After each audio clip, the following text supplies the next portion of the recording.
Hello. Hi, Hi. how are you? I'm good, lovely. How are I'm you? blessed. I'm blessed. So lovely to see you I again.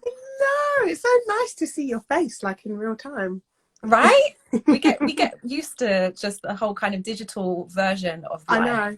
It's nice I to know. be in real time. So thank you for Yeah. having me. Oh no, no, it's my pleasure. It's my pleasure to host you. I was just looking back through our messages, Nehanda, and firstly, is that the correct way to pronounce your name? It is. It Okay. is. Yes, Okay. Because I'm Nehanda. very funny about getting people's names right. Um, I was looking back through our messages, and the first time we connected was in December 2020 when I reached out to you because I came across your business on Instagram and I loved everything about it. And you had a quote on your site about basically mothering ourselves to the point where we can heal past and future generations.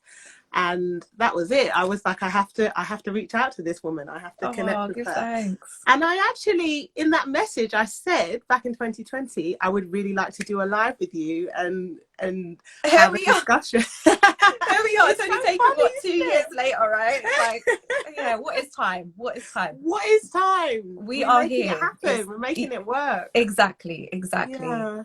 Yeah, it's Oh. been such a journey for me to kind of create something that really resonates with women on a deeper level. Mm-hmm. Like I feel like in the motherhood space there's so much performance and there is so much Yeah. kind of perfectionism, and it kind of sets us off on a trajectory that I just don't think serves Mm-hmm. us.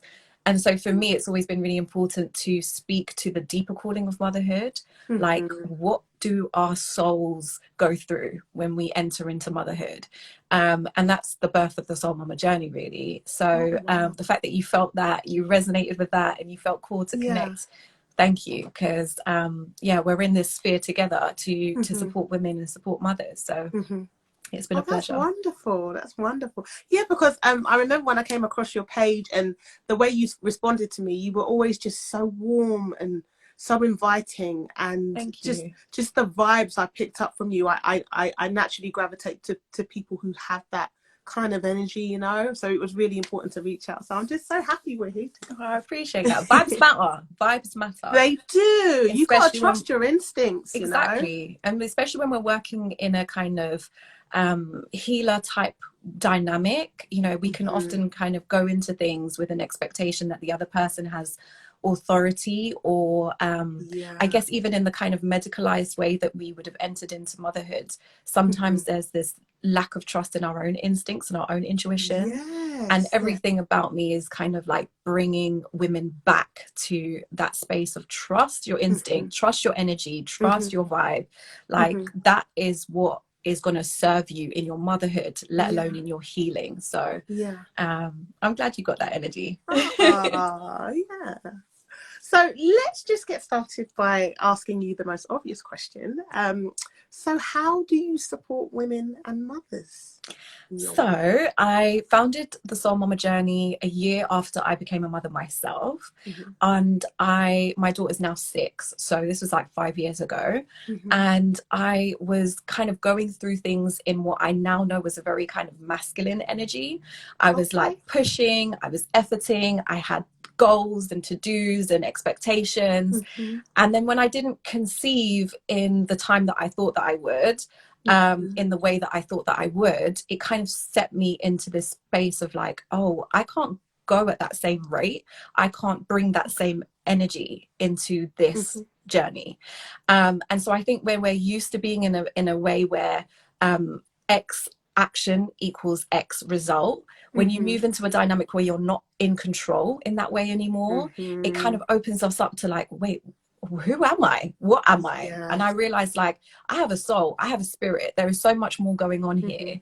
And I didn't find any space where I could talk about that. And it wasn't going to be on a Mm-hmm. therapist's couch. It wasn't going to be in my doctor's GP office. Mm-hmm. Mm-hmm. Like where were women having these conversations? And so when I couldn't find it, I was like, that's it. I need to create this because I can't be Mm-hmm. the only one who has this deep need Yeah. to be held in a way that kind of talks to more than just what buggy are you buying, is your baby sleeping through the Mm-hmm. night, like there is so much more that is happening for me and for many of us, and I just feel like there wasn't language or space to even hold that. So that was the motivation. That's what began starting the Soul Mama journey, and it's evolved over time. So it kind of it's been a kind of coaching service in the main, really, to kind of work with women who are on a fertility journey, or women who are pregnant, or women who are mothers already, to kind of support their healing on a holistic level.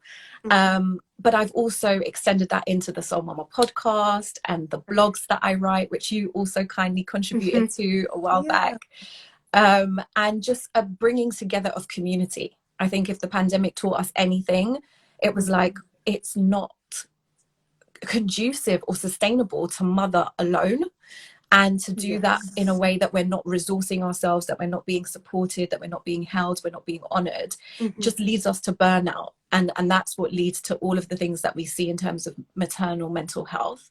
And so creating that space through sisterhood groups and circles, those are some of the things that I've kind of opened it up to now. Wow, that's incredible.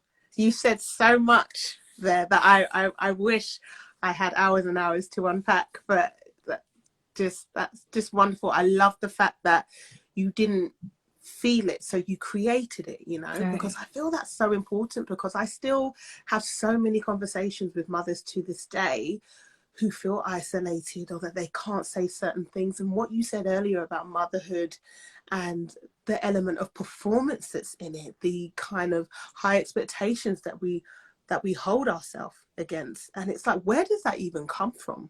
You know, where does it come from?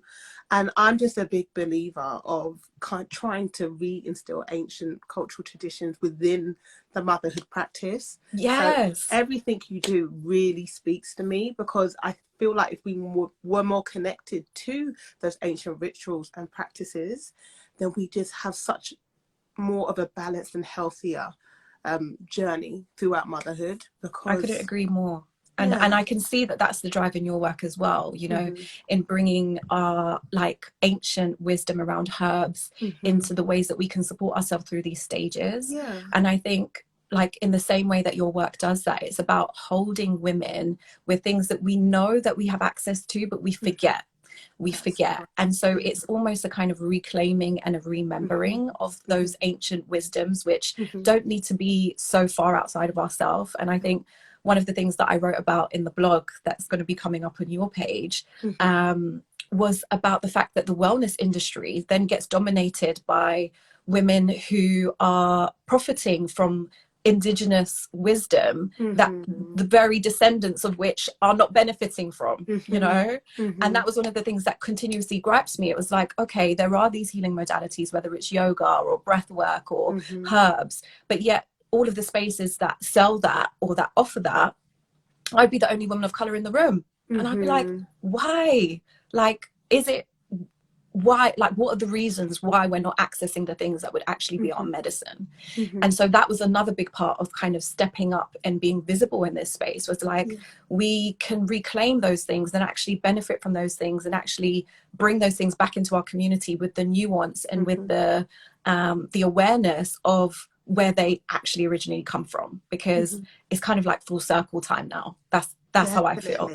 Definitely. No, I 100% agree. I feel like it just needs to, it kind of needs to, like you say, it needs to be reclaimed, but it needs to kind of form the foundations of motherhood, you know, rather than kind of being an afterthought. It needs to be accessible from the start, right, for women to really kind of step into their power, as you would say. I know you're very big on that across your platform. Women stepping into their feminine power and holding room for them to be able to do that, which I think is just wonderful and so key, because I feel like within my own journey of motherhood, all of the trauma and issues are just kind of thrust into your face, because you've got this little person that you're responsible for raising and not necessarily molding, but guiding. And they say, my kids say and do things all the time that might trigger something from my childhood. And instead of reacting straight away, I have to kind of calm myself and try to understand the origins of their behavior and separate it from mine and understand why I'm being triggered. Do you know all those all of the work issues? Oh, all of the work, and it's constant and it's exhausting, but it's beautiful at the same time, because the bonds I'm creating with my children, the ways in which I understand them, which wasn't necessarily there within my relationship with my parents growing up, like the element of safety, like the fact that I'm able to hold space for them and they can feel that and they appreciate that and they know they can come to me. It's just, it's hard, but it's wonderful. It really is wonderful. But I want to honor you in the kind of sharing of that real picture, because so many of us who are women and mothers will recognize that feeling of the overwhelm of the responsibility. It's like, you know, I don't want to continue anything negative that's already been done to me or that I experienced in my own upbringing. And that can be a real overwhelming ask when we're still trying to navigate our own lives and, you know, adulting and relationship and work and all of the things. It's like, when do we even have time and space to have those deep reflective moments? And so part of the work is kind of realizing that the more you pour into yourself, the more you give yourself permission to have the time and space to go on your own healing journey, the more that work, without even having to do anything differently, shows up in a real way for your children. So the way that you are in your body, the way that you love yourself, the way that you have your inner voice speaking to yourself, the way that you've been able to soften some of the judgment of the inner critic, all of that changes the way that you then speak to your children, hold your children, be with your children, and they can feel that capacity. They can. So even without having to read all of the parenting books, you've moved into a different vibrational place by having had that space and time for you to be able to process some of those things. And so that, in a way, is the gift of the work that I feel like I'm doing, is creating those moments and that time for women to actually address some of that. Like, this is why I'm being triggered. What is coming up for me? What does my inner child need to know for this to be okay? What do I need to give my body so that I'm coming at parenting from a kind of fuller place and not such a depleted place? You know, what do I feel like I'm sacrificing that I could actually start to give back to myself incrementally, which would help me feel less resentful about as much as I'm doing, you know? What do I need to ask for? How much support can I let in? Like, all of those questions come up in the work that I do, because women are having to grapple with why motherhood is feeling like a struggle. And it's because we're in a society that doesn't hold us and doesn't pour into us in the ways that perhaps our elders or our ancestors would have had that done. You know, we're not in a village like setting anymore. You know, we're expected to be career women and look good and make money and, you know, do all of these things, have a clean home. And it's like, well, hang on a second, let's reprioritize ourselves as the foundation for all of that, and actually pull back into ourselves what we need on an emotional level, on a spiritual level, and a physical level. I agree 100%. I just feel like everything you've said is so poignant, and I just feel like that these conversations need to be normalized, but there's always that element of shame that's placed on them, isn't there? It's like, you're not supposed to speak about this stuff. Like, when you're having a hard time, when you're struggling, it's almost perceived as a collective experience, but it's just not one we talk about, because if we talk about it, what does that say about us? What does that say about our mothering? You know? But in understanding that these things need to be said to be able to give your children the best of you. It can be simple things. When I'm wrong, I apologize to my children. That isn't something I experienced a lot growing up. But we're normalizing that within our household, myself and my partner. Because both of us, we didn't get apologized to. And it's such a small thing, but it's major. It is major. It's major in allowing my kids to feel like they're heard, that they're respected, that they're valued, you know?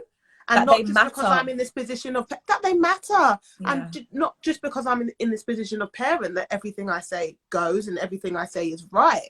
Like, we're in this together.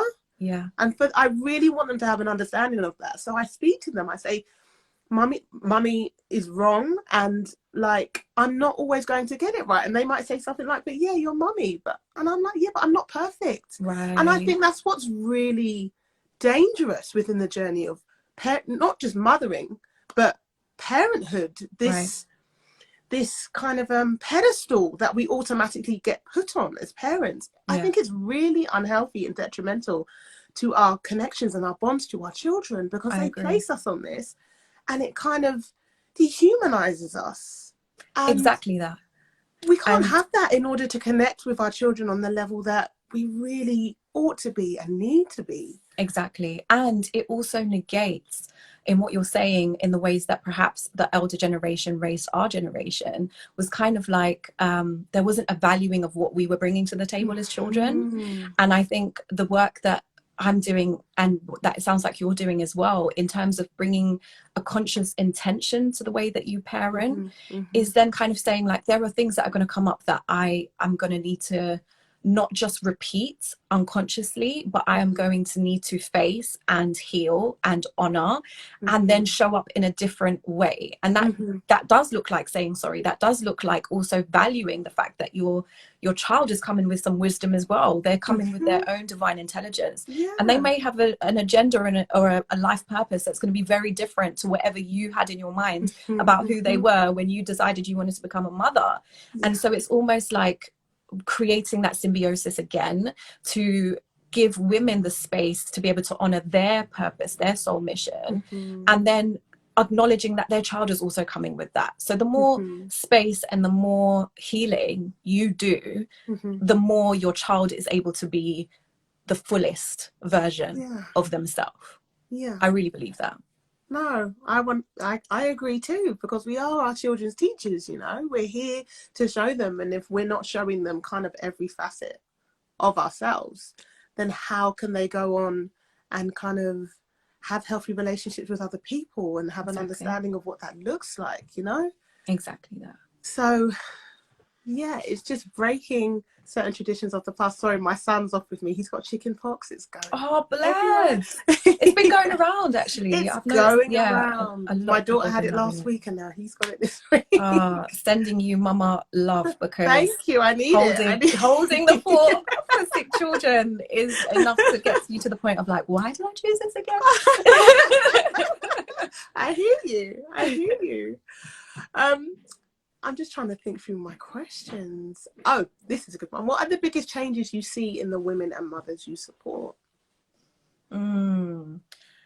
I find it such an honor, actually, to be able to witness women in their transformation, because it just kind of, it strengthens my belief that this work is so crucial. But so, for example, I had a postpartum Soul Mama Circle that I was holding for new mums who had children up to 6 months, and they would come once a week, and we would hold this space, and we would just talk through how to nourish all the different aspects of ourself that gets changed through postpartum. So how do you honor your body? How do you pour back into your body on a physical level? And then how do you pour into your spirit? Like, what does your spirit need at this time?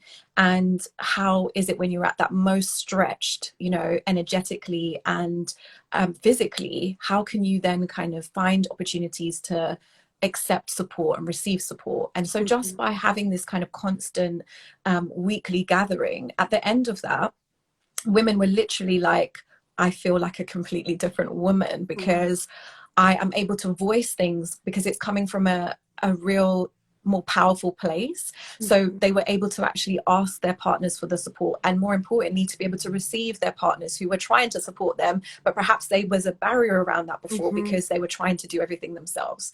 So even women who would then go on to have body work, or women who would then go on to book one-to-one sessions with me afterwards, it was an acknowledgement that like this time is important for me to be able to not have to show up for anything else or anyone else in this moment, but just really honor, how am I feeling? What's coming up for me? What do I most need? And one of the key things I do is kind of drop that into an embodied place. So instead of it being like a logical, like right brain type activity of like, okay, you know, these are the things that I think I need to do to feel better right now. It's actually like, what does your womb say? Like, Mm-hmm. how is your womb feeling after the journey of birth? How is your womb feeling after the conception journey and the pregnancy journey? How is your womb feeling? What does she need? Nehanda, sorry to cut you off. How do you tap into that? Because there's so many women that might feel disconnected from those parts of Yeah. themselves. So Yeah. how do you help them tap into that? So we work a lot with visualization and meditation. Okay. And I use some techniques which kind of allow you to drop in. But for me, it's something that we all have access to. But often we just haven't slowed down enough to be able to discern or listen. And so it's a practice, it's a muscle. It's kind of creating that space even when you're not receiving any clarity in return, but continuing to show up. Okay. And almost the way that I do it is almost kind of giving the womb her own distinct energy outside of your brain, because that's the thing that's leading us most of the time. And so it's almost like, okay, if we can create the pathway with the breath and with the visualization and with some of the movement that we do to honoring the womb in her own sovereignty, then we can start to allow for a listening that's on a deeper level to what we're used to. And in that space that we create with that kind of reverence and that sacredness, to actually allow the womb to express what's present, we do hear. Either we hear through a voice, or we write that down, or we feel moved to do something, or we feel called to make a different choice. Like there is something that shifts within us because our womb now knows that we're listening. And so it's like someone who's been ignored for the last 3 decades. You might get real quiet because the other person on the other side hasn't been listening. But when the womb knows that there's space and there's an intention to connect, I believe that it creates that pathway for her to speak as such. And I know that can feel really weird for a lot of women who aren't used to working on an energetic level or with that idea of womb wisdom. But I think it's the thing that we're lacking. It's the thing that we're missing because we're not nourishing that connection. And so if women can leave with even that knowledge that we have deeper power and deeper access to resources that we don't often tap into, that we can if we create this space to connect in the womb.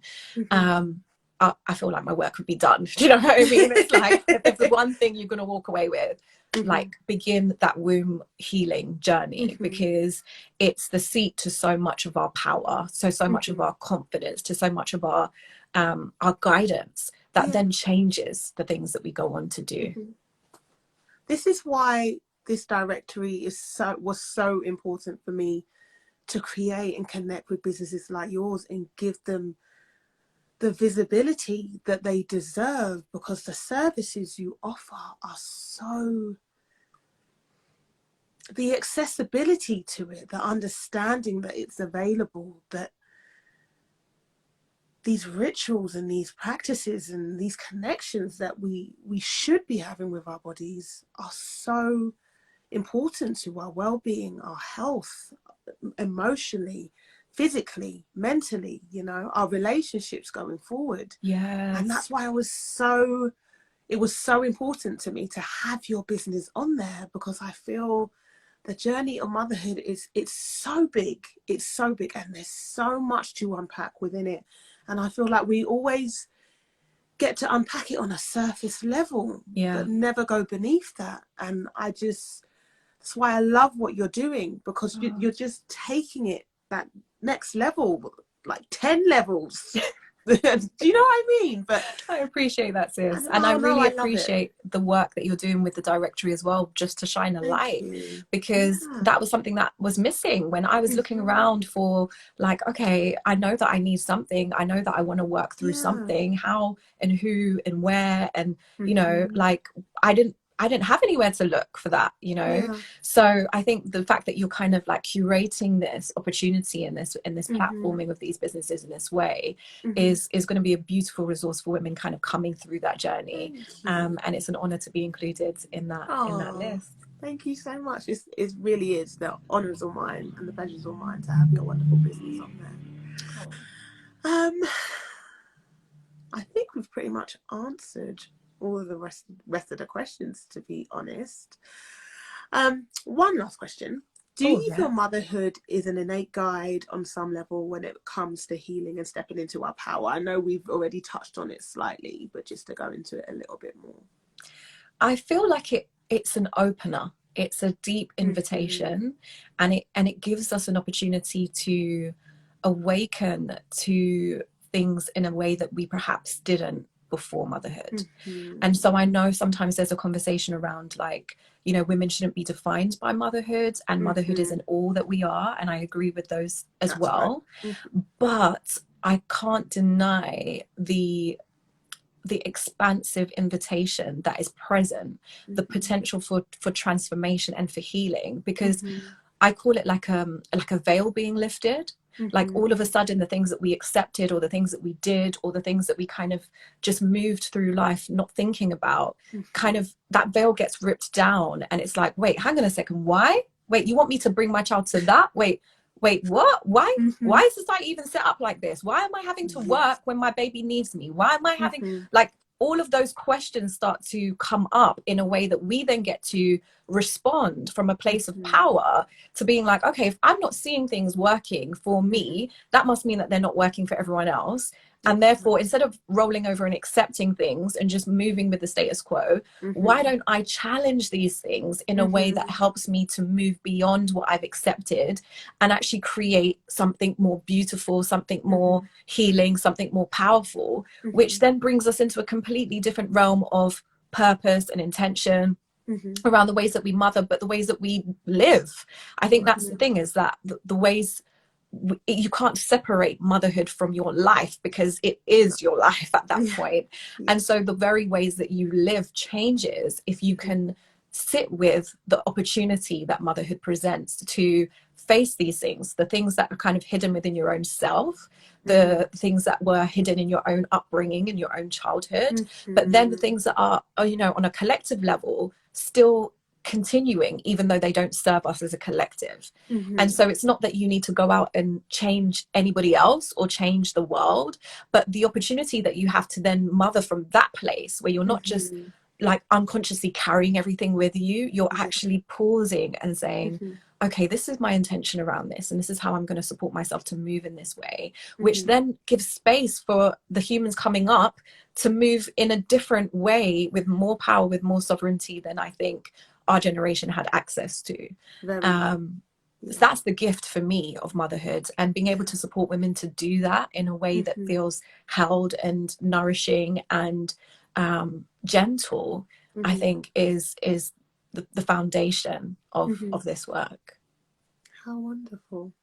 And I think it's just really, as we finish out the session, I just think it's really key to add to all of the things you said today, that there needs to be an understanding that the work is ongoing, because I feel a lot of the time as human beings, we want fixes, and we just want it to be over. But with the type of work you're doing, and just on the mothering journey and healing and everything else that goes with that, it's continuous, and you're going to have days where you feel as though you're failing at it, and then you're going to have days where you feel as though you're having a breakthrough, and it's no day is going to be the same, you know. And I think that we as women and we as mothers need to really understand that, and that there is room for it all, and that it is a process, and that it's not even a 2-pronged or 3-pronged process. There's so many different parts to it, and we need to allow ourselves to experience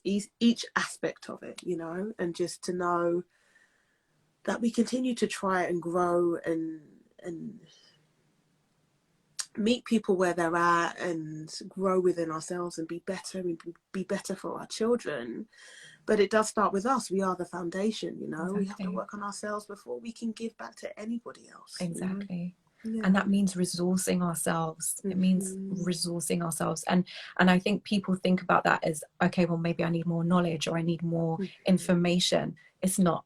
it's almost unlearning all the stuff that we have learned. Yeah. And it's getting back to the things that are the universal. It's getting back to the lessons that are innate within nature and the elements. It's getting back to understanding our physiology and what our bodies actually need and desire to thrive. And it's actually accepting that this doesn't have to feel like a struggle forever. Like, you know, I think a lot of us accept struggle and move from a place of sacrifice and think that that's the norm.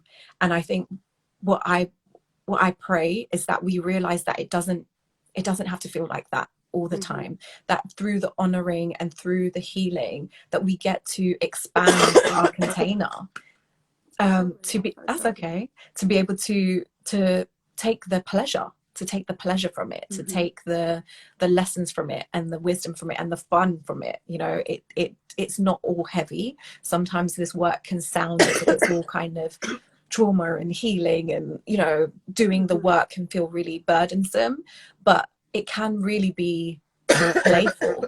I'm so sorry. Oh, bless you. That's okay. Have you got any water? I was having a coffee fit at the end of the bless. Please continue, please. Yes. So to be able to honor ourselves, I think, is the key, and to know that comes in lots of different forms, and that it's an ongoing journey, as you said. Yeah, I agree. Sorry. I do not know what is going on. I'm so sorry. That's okay. Is it a good point to close? I think so. Okay. Let me just quickly say that Nehanda's lovely business is on the directory. The link is in my bio. If you'd like some more information about what she does, please visit the directory, and I will be putting her blog post up on the blog as well at some point tomorrow. So please check it out. Thank you so much, Nehanda. Well done for getting it ended that. like that. I don't know what's going on. Well done for getting through that little last piece there. Yeah, I would love to connect with anyone who feels called to this work, whether it's through the podcast or the blog, or if working one-to-one feels good for anyone, I'm open for that too. So I look forward to continuing our connection, and hearing back what people think about this live and the blog. And if there are any questions people have, I'm happy to answer them in DMs as well. Fantastic. Thank you so much, Nehanda. Thank you for having me, sis, and I hope you feel better soon, and thank you. Recover well soon too. Take care, my darling. Take care. Bye. Bye, guys.